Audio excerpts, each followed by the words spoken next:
अस्सलाम वालेकुम फ्रेंड्स, मैं आपको video expert teaching YouTube channel पर खुशामदीद कहता हूं। आज का हमारा टॉपिक है बिजनेस फाइनेंस ACC 501 का लेक्चर नंबर 4। तो चलिए बढ़ते हैं अपने लेक्चर की जानिब। The firm and the financial markets.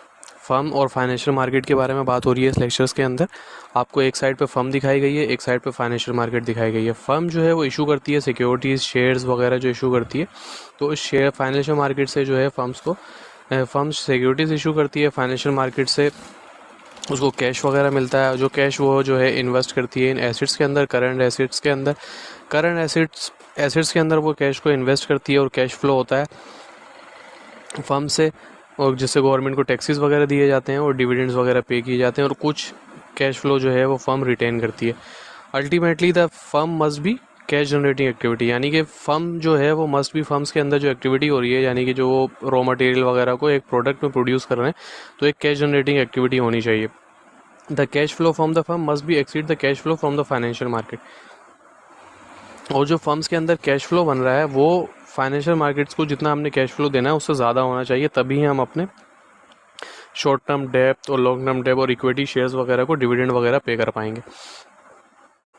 Financial markets के बारे में बताया जा रहा है। दो किस्म की फाइनेंशियल मार्केट होती है। यहाँ पे आपको ये बता दूं, अगर आप इस लेक्चर पर नए हैं तो येलो हाईलाइटेड टेक्स्ट जो है वो इम्पोर्टेंट है, और पर्पल हाईलाइटेड टेक्स्ट जो है वो इसलिए है कि आपको इसमें से जो है वो क्विज़ेस वगैरह आ सकते हैं, इसलिए इसको पर्पल हाईलाइटेड किया गया। अगर आपको ये PDF जो है आपको इस लेक्चर की अगर चाहिए हाईलाइट हुई हुई, तो आप वीडियो को लाइक करें, शेयर करें, चैनल को सब्सक्राइब करें, और डिस्क्रिप्शन में मेरा ईमेल आईडी मौजूद है, मुझे ईमेल करें एंड देन मैं आपको ये सेंड कर दूंगा। आपका चैनल को सब्सक्राइब करना और वीडियो को लाइक करने और शेयर करने में 10 से 15 सेकंड लगेंगे। वो 10 से 15 सेकंड हमारे लिए बहुत इंपॉर्टेंट है, मेरी टीम के लिए बहुत इंपॉर्टेंट है, ताकि हम आपके लिए इतनी मेहनत करके मजीद लेक्चर्स को लेकर आएँ।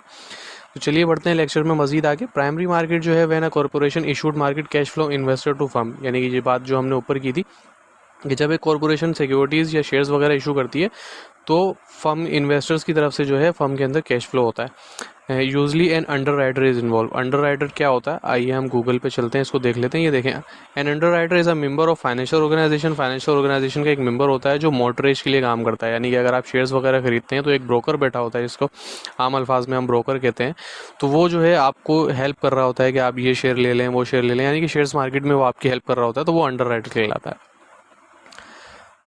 Involve the sale of use securities from one investor to another. Secondary market में ये होता है। प्राइमरी मार्केट में जो होता है फर्म्स और अंडर राइटर के दरमियान मामला हो रहे होते हैं कि एक ऑक्शन मार्केट होती है कि ऑक्शन होता है और जो सबसे ज़्यादा प्राइस लगाता है वो अच्छे खासे शेयर्स जो है वो खरीद लेता है। एंड देन सेकेंडरी मार्केट में ये होता है कि आपके शेयर्स किसी एक बंदे ने खरीदे और उसी बंदे ने वो शेयर्स आगे बेच दिए, तो इस तरीके से हो रहा था। Security from one investor to second investor के पास जारी होती है। अब ये फाइनेंशियल मार्केट का एक फॉर्म दिखाया गया है कि यहाँ पे फर्म्स ने स्टॉक एंड बॉन्ड्स को इशू किए, इन्वेस्टर्स के पास गए, जैसे ही एक इन्वेस्टर ने खरीदे तो मनी फर्म के पास आ गई। अब सेकेंडरी मार्केट के अंदर ये प्राइमरी मार्केट का प्रोसेस होता है। सेकेंडरी मार्केट्स में क्या होता है कि अली ने खरीदे, अली ने मारिया को बेचे, मारिया ने फिर अली को बेच दिए, इस तरीके से मामला चलते रहते हैं, और ये 3 बंदे 4 बंदे इस तरीके से इन्वॉल्व हो रहे होते हैं, और मनी जो है वो एक दूसरे के दरमियान होती है। जैसे कि शेयर के प्राइस अप हो गए तो अली ने मारिया को सेल कर दिए, तो अली को प्रॉफिट हो गया। अब बहुत ज़्यादा प्रॉफिट बढ़ गया तो मारिया ने जो है किसी थर्ड पर्सन को, जैसे रमज़ान को, शेयर सेल कर दिए, तो इस तरीके से हो रहा होता है। डीलर विद ऑक्शन मार्केट, यहाँ पे अब आ गया कि डीलर और ऑक्शन मार्केट में क्या होता है। Trading in a given auction take place at single site on the floor of the exchange, यानी कि एक सिंगल साइड मार्केट के अंदर जो है एक सिंगल साइड पे हो रहा होता है कि एक ऑक्शन हो रहा होता है, यानी कि बोली लगाई जाती है, वो सबसे ज़्यादा बोली लगाता है वो जो है वो सारे शेयर्स जो है वो खरीद लेता है। उसके बाद ट्रांजैक्शन प्राइस जो होती है वो पब्लिक को बता दी जाती है और लिस्टिंग कर दी जाती है शेयर्स की, कि इतने, जो इन्वेस्टर्स होता है वो बताता है कि भाई इतने प्राइस में जो है वो शेयर्स बेचूंगा, तो जितने शेयर्स लोगों को लेने होते हैं वो ले लेते हैं। इसके बाद बैलेंस शीट के बारे में बता रहे हैं कि एक snapshot an accounting snapshot of the firm accounting as per value particular date, यानी कि एक स्नैपशॉट आपको नीचे दिया जाएगा इस लेक्चर में, जैसे कि ये यहाँ पर मौजूद है स्नैपशॉट। इसके बारे में बात करते हैं। इस स्नैपशॉट की बात है। बैलेंस शीट आइडेंटिटी क्या है, asset is equal to liability plus stock holder equity, इसको अकाउंटिंग इक्वेशन भी कहते हैं। उसके बाद when analysing a balance sheet financial manager should be of 3 concern, यानी कि 3 सिंह जब एक फाइनेंशियल मैनेजर जो है वो बैलेंस शीट को एनालाइज कर रहा होता है, उसके ऊपर वर्किंग कर रहा होता है, तो उसको 3 चीज़ों का लाजमी पता होना चाहिए। अकाउंटिंग लिक्विडिटी क्या होती है, डेब्ट वर्सेज इक्विटी क्या होती है, एंड वैल्यू वर्सेज कॉस्ट। ये आगे आ रहा है, इसको हम डिटेल में बात करेंगे। ये 3 चीज़ें आप याद रख लें। उसके अंदर आ सकता है MCQs के अंदर, यानी कि पूछा जाता है कि जब एक फाइनेंशियल मैनेजर एनालाइज कर रहा होता है should be aware of 3 concern, और नीचे तीनों ऑप्शन दिए हुए होते हैं और चौथे नंबर पर लिखा होता है all of the given option. तो ये आप का क्विज इंपॉर्टेंट है, इस वजह से मैंने यहाँ पे हाईलाइट किया। अब यहाँ पे balance sheet model of the firm बताया जा रहा है। टोटल वैल्यू ऑफ एसेट, जैसे करंट एसेट्स होते हैं और फिक्स एसेट होते हैं। Total firm value to investor यानी कि लाइबिलिटीज, लॉन्ग टर्म डेब्ट और शेयर होल्डर इक्विटी होती है। अब नेट वर्किंग कैपिटल का ये बहुत इंपॉर्टेंट कंडीशन है, ये क्विज़ेस में आ सकती है। अगर net working capital greater than zero कब होता है? जब करंट एसेट जो है वो लाइबिलिटीज से ज़्यादा हो। और जीरो से कम कब होता है? जब करंट एसेट्स कम हो जाए करंट लाइबिलिटीज से। और जीरो कब होता है? When current asset is equal to current liabilities. अब यहाँ पे बता रहे हैं NWC net working capital usually grow with the firm for healthy firm, यानी कि जो फर्म प्रॉफिट कर रही होती है उसमें नेट वर्किंग कैपिटल जो होता है वो बढ़ रहा होता है, यानी कि ये वाली कंडीशन होती है। Balance sheet model of the firm क्या है? करंट एसेट्स दिखाए गए हैं, करंट लाइबिलिटीज है, नेट वर्किंग कैपिटल है, उसके बाद फिक्स एसेट और share holder. Net working capital क्या होता है? How much short term cash flow does a company need to pay its bills. Lecture number 1 में भी हमने बात की थी कि रूल ऑफ थंब अप्लाई होता है, यानी कि कंपनी के पास कम से कम 3 महीने और ज़्यादा से ज़्यादा 6 महीने का नेट वर्किंग कैपिटल होना चाहिए, यानी कि वो अपने बिल्स वगैरह पे कर सके। इतना अमाउंट कंपनी के पास होना चाहिए कैश की सूरत में, जैसे कि ट्रांसपोर्टेशन कॉस्ट है, वर्कर की सैलरीज है और दूसरे अखराजात जो कंपनी के होते हैं। उसके बाद बिल्डिंग द बैलेंस शीट बता रहे हैं। अब ये चीज़ें दिखाई गई हैं कि करंट एसेट जो हैं वो 100 के हैं और नेट फिक्स एसेट जो हैं वो 500 के हैं, टोटल 600 हो गया। उसके बाद करंट लाइबिलिटीज़ हैं वो 70 के दिखा रहे हैं और लॉन्ग टर्म डेब्ट जो है वो यहाँ पर अगर 200 के।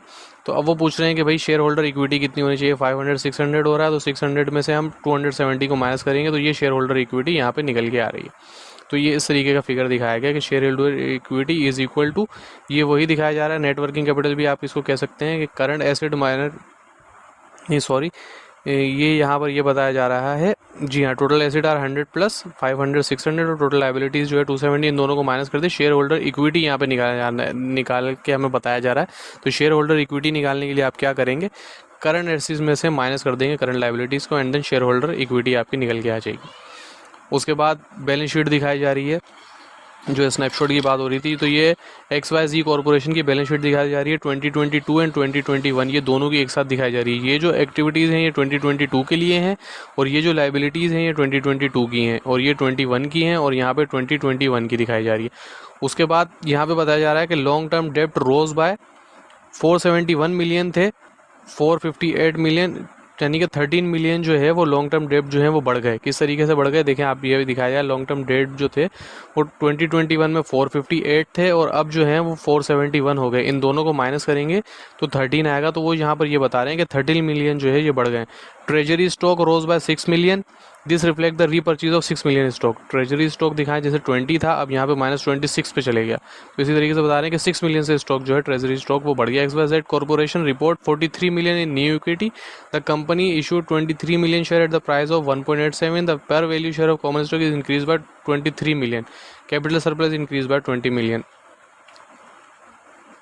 ये यहाँ पे ये देखें दिखाया जा रहा है कि 320 कैपिटल सरप्लस जो था 2021 में 327 था और अब 347 हो गया, तो 20 मिलियन इंक्रीज हो गया। उस चीज़ को यहाँ पर बताया जा रहा है। उसके बाद बैलेंस शीट एनालिसिस के लिए जो हमने ऊपर बात की थी कि जब एक फाइनेंशियल मैनेजर बैलेंस शीट को एनालाइज करेगा तो उसको 3 चीज़ों के बारे में पता होना चाहिए। ये दोबारा पर्पल से हाईलाइटेड है इसलिए कि इससे इंपॉर्टेंट क्विज में आ सकता है। हाईलाइटेड नोट्स अगर आपको ACC501 के चाहिए तो नीचे डिस्क्रिप्शन में मेरा ईमेल आईडी मौजूद है, मुझे ईमेल सेंड करें। आपकी सजेशन भी आप दे सकते हैं कि आप किस प्रोग्राम के स्टूडेंट हैं, आपको कौन कौन से लेक्चर्स चाहिए, उसमें हम आपकी बहुत ज़्यादा हेल्प कर सकते हैं। Thank you so much.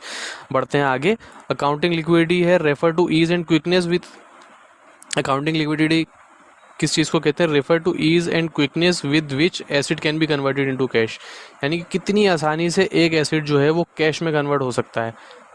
ये अकाउंटिंग लिक्विडिटी की एक फॉर्म है, यानी कि current asset are the most liquid, यानी कि करंट एसिड जो है वो आसानी से लिक्विडेट हो सकते हैं।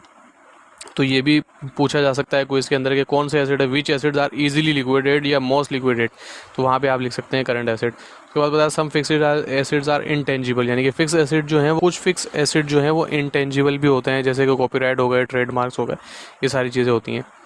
Liquid asset frequently have lower rate of return than fixed, यानी कि लिक्विडेड एसिड जो है वो, यानी कि करंट एसिड आप कह सकते हैं कि लोअर रेट ऑफ रिटर्न देते हैं as compare to fix asset. जैसे कि आप लैंड की मिसाल ले सकते हैं, लैंड जो है वो फिक्स एसिड है लेकिन बहुत ज़्यादा रिटर्न देती है एज कम्पेयर टू कैश वगैरह, वो आपको ज़्यादा प्रॉफिट देके जाती है।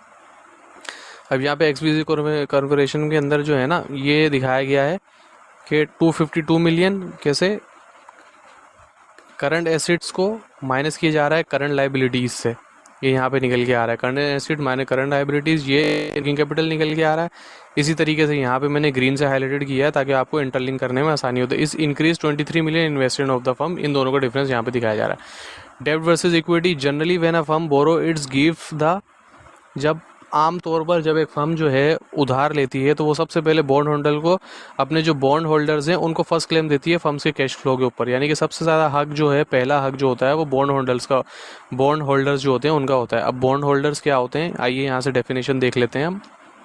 ऑक्शन मार्केट की भी डेफिनेशन देखें, यहाँ पे मौजूद है। An auction market is one where buyer and seller enter competitive bids, यानी कि जहाँ पे बायर और सेलर जो है वो दोनों बिड्स लगा रहे होते हैं। बायर एक बिड लगाता है, सेलर जो है वो अपनी एक बिड लगा देता है, और उसके बाद बायर जो है वो बिड लगा रहे होते हैं और वो मैक्सिमाइज ऊपर जाती रहती है।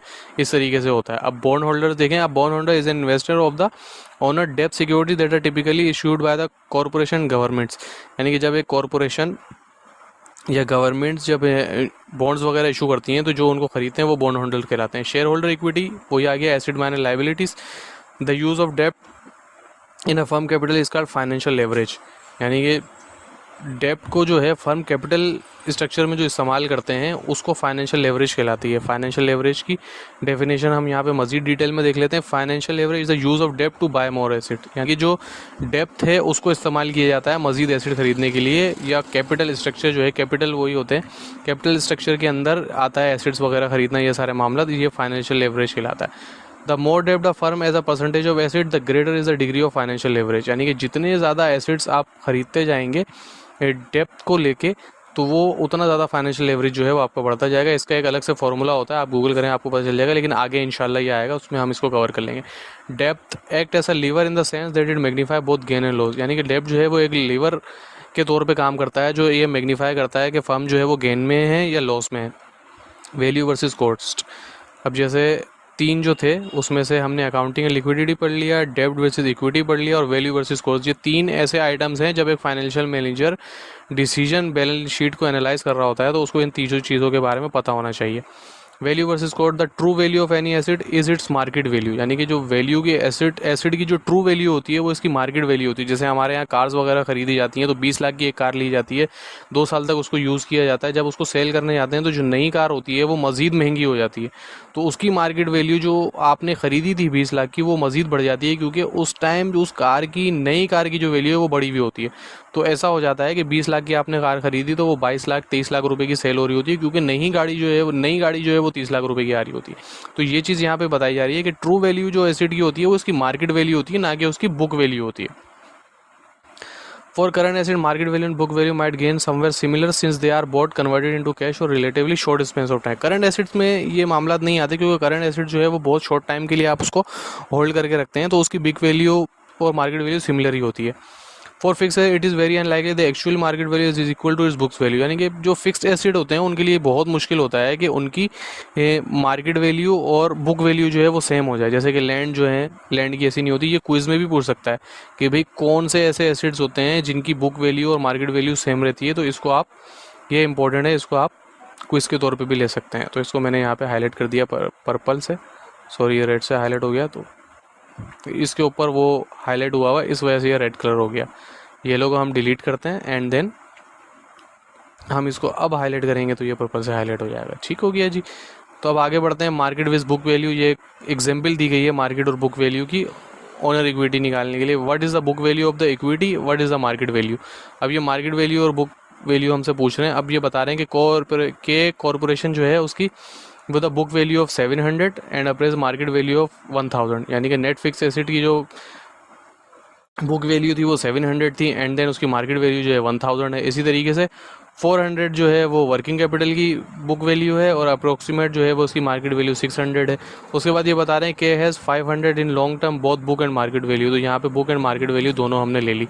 अब शेयर होल्डर इक्विटी बताना है हमें, तो ये देखें यहाँ पे बैलेंस शीट में क्या होता है, दोनों साइड्स बराबर होती हैं। तो 4 7 11 500 आ गया, कितना रह गया 600 मजीद आप इसमें ऐड करेंगे तो 1100 हो जाएगा। इसके बाद यहाँ पे 1600 है, 500 है, तो इसमें हम 1100 मजीद ऐड करेंगे तो 1600 हो जाएगा। इस सिंपल तरीके से आपको उसको समझ लें। जैसे जैसे हम लेक्चर्स में आगे बढ़ेंगे, इनकम स्टेटमेंट और सारी चीज़ें आएंगी तो ये बैलेंस शीट भी आपको समझ में आ जाएगी।